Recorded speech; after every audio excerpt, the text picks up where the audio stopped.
There's possibly no greater misfit in Scripture than John the Baptist. It says that he ran around wearing camel's hair with a leather belt, and he ate locusts and wild honey and lived in the middle of nowhere by himself.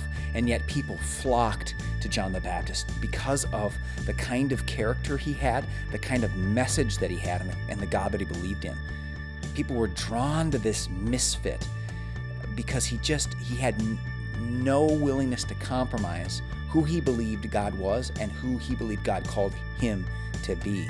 And people were drawn to that. They were drawn to John's authentic boldness and his courage. And ultimately, that same boldness cost John his life. And yet there's something about John that speaks to us today. I think there's a lot of Johns floating around in our culture. People who boldly and courageously stand up and say, this is who I am.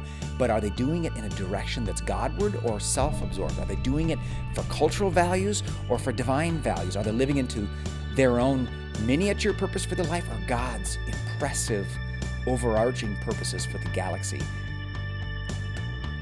We have a lot of Johns. We have a lot of John the Baptists. But are they the kind of John that gets excited when Jesus comes near? This week's Misfit is one of my favorites. This week we're going to look and learn from John the Baptist.